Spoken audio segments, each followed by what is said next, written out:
नमस्कार मेरे अमेठी के भाइयों एवं बहनों। आज बहुत दिन बाद आप लोगों से मुलाकात हुई है मेरी। आज मैं अमेठी के भविष्य के ऊपर थोड़ा बात करना चाहूँगा। समझ में आए सही लगे तो थोड़ा सपोर्ट करना, नहीं समझ में आता है तो कोई बात नहीं। पहला मुद्दा जो हमारा है वो रोजगार से रिलेटेड है। रोजगार का मतलब ये है कि अभी अमेठी में कोई रोजगार नहीं है, जिसकी वजह से आज युवा पलायन कर रहे हैं बाहर देशों में या बाहर शहरों में कमाने के लिए वो मजबूर है। इस पे आपको भी सोचना है, मुझे ही नहीं सोचना है सिर्फ। दूसरा, शिक्षा। आज इतनी ज्यादा हद हो गई है कि सरकारी स्कूल बंद हो रहे हैं। टीचर्स जो उसमें आ रहे हैं प्रॉपर पढ़ाई नहीं हो रही है, फोन पे हैं बच्चे, क्या कर रहे हैं क्या नहीं कर रहे हैं उनको कोई फर्क नहीं पड़ रहा है। बाकी तीसरा जो है वो हमारा स्वास्थ्य रिलेटेड समस्या है। सरकारी अस्पतालों में जाते हो आप, महंगी महंगी दवाइयां बाहर की लिख देते हैं उठा के, आपको एक्सरे या ईसीजी कुछ भी XYZ करवाने हैं आपको प्राइवेट सेक्टर्स में भेज देते हैं। वो क्यों? गवर्नमेंट की तरफ से अगर सारी छूट मिल रही है आपको तो वो क्यों नहीं? या हॉस्पिटल्स में डॉक्टर की कमी क्यों है? आप टैक्स दे रहे हो, सारी चीजें कर रहे हो, उसके बावजूद ये सारी समस्याएं आ रही हैं। चौथा, सड़क और हमारा इंफ्रास्ट्रक्चर। इतने बड़े बड़े गड्ढे, साइड में कोई साइडर नहीं, नजर हटी दुर्घटना घटी। अगर आप जा रहे हो सामने से 4 व्हीलर आ रही है और आप बाइक पे हो तो भैया जिंदगी और मौत से खेल रहे हो।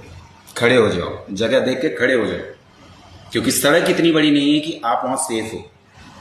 पांचवा, कृषि। किसान दिन रात मेहनत करके अपनी फसल उगाता है। एग्जाम्पल जैसे गेहूं की फसल या धान की फसल, दिन रात करके 2 बजे तक उसकी रखवाली करता है। 2 बजे के बाद वो सोचता है कि चलो 10 मिनट सो लेता हूं। 10 मिनट में 100-200 जानवर घुसे और खेत साफ। उसका तो पूरे साल का नुकसान हुआ। कहां जाएगा? रोजगार है नहीं, पैसा है नहीं। कृषि ही उसकी माध्यम है, उससे जो 2 पैसे मिल रहे हैं, उससे जो 2 अनाज आ रहे हैं, उसी से उसका परिवार चल रहा है।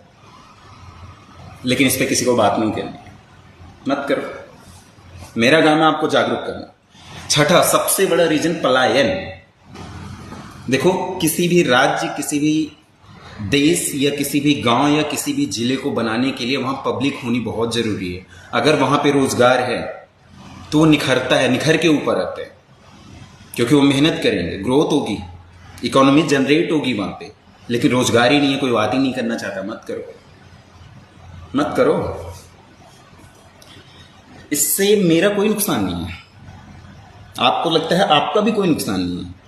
सब्जी खरीदने जाते हो, अगर 10 रुपए किलो आलू है तो आप 9 रुपए किलो आलू खरीद के लेके आते हो। तीर मार ली, आपको ऐसा लगता है कि चलो अरे मैंने तो बचा लिया। उसी जगह पे फर्जी चीजें, टैक्स, कई सारी ऐसी चीजें। आप 1000 कमाने वाले हो, सेम टैक्स। लाख कमाने वाले हो, सेम